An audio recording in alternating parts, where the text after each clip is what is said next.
Once upon a midnight dreary, while I pondered, weak and weary, over many a quaint and curious volume of forgotten lore, while I nodded, nearly napping, suddenly there came a tapping, as of someone gently rapping at my chamber door. "'Tis some visitor," I muttered, tapping at my chamber door. Only this and nothing more. Distinctly I remember, it was in the bleak December, and each separate dying ember wrought its ghost upon the floor. Eagerly I wished the morrow. Vainly I had sought to borrow from my books surcease of sorrow. Sorrow for the lost Lenore, for the rare and radiant maiden whom the angels name Lenore, nameless here forevermore.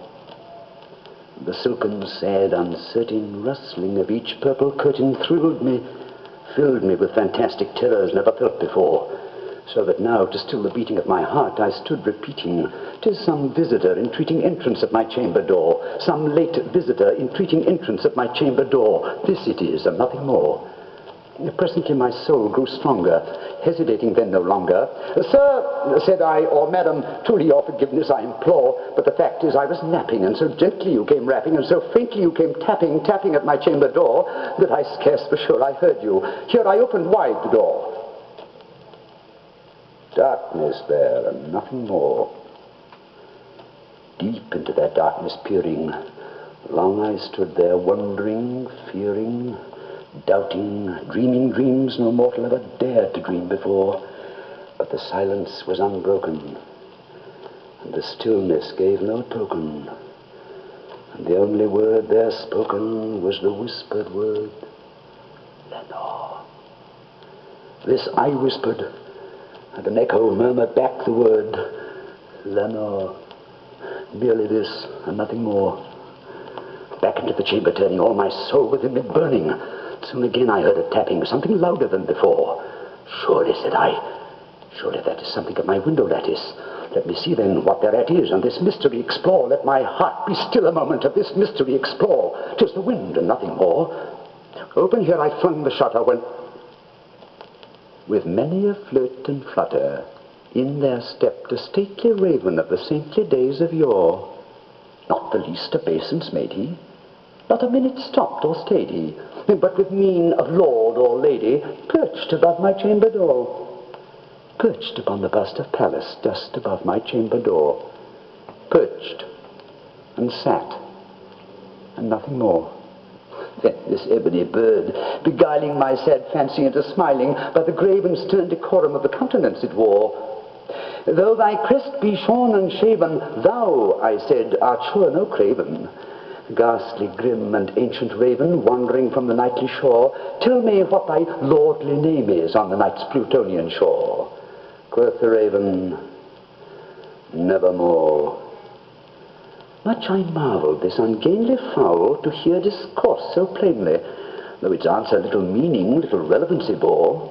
For we cannot help agreeing that no living human being ever yet was blessed with seeing bird above his chamber door, bird or beast, upon the sculptured bust above his chamber door, with such name as Nevermore. But the raven, sitting lonely on that placid bust, spoke only that one word, as if his soul in that one word he did outpour. Nothing further than he uttered, not a feather than he fluttered, till I scarcely more than muttered, "Other friends have flown before, on the morrow he will leave me, as my hopes have flown before." Then the bird said, "Nevermore." Startled at the stillness broken by reply so aptly spoken, "Doubtless," said I, "what it utters is its only stock and store, caught from some unhappy master, whose unmerciful disaster followed fast and followed faster, till his songs one burden bore, till the dirges of his hopes that melancholy burden bore, of never, nevermore." But the raven still beguiling all my sad soul into smiling, straight I wheeled a cushioned seat in front of bird and bust and door. Then upon the velvet sinking I betook myself to linking fancy unto fancy, thinking what this ominous bird of yore, what this grim, ungainly, ghastly, gaunt, and ominous bird of yore meant in croaking, nevermore. This I sat engaged in guessing, but no syllable expressing to the fowl whose fiery eyes now burned into my bosom's core. This and more I sat divining, with my head at ease, reclining on the cushion's velvet lining that the lamplight gloated o'er, but whose velvet violet lining with the lamplight gloating o'er she shall press, nevermore. Then methought the air grew denser, perfumed from an unseen censer swung by seraphim, whose footfalls tinkled on the tufted floor. Wretch, I cried, thy God hath lent thee, by these angels he hath sent thee respite, respite and nepenthe from thy memories of Lenore. Quaff, oh quaff this kind nepenthe, and forget this lost Lenore. Quoth the raven, nevermore. Prophet, said I, thing of evil, prophet still, if bird or devil, whether tempter sent or whether tempest tossed thee here ashore, desolate yet all undaunted, on this desert land enchanted, on this home by horror haunted, tell me truly, I implore, is there balm in Gilead? Tell me, I implore. Quoth the raven, nevermore.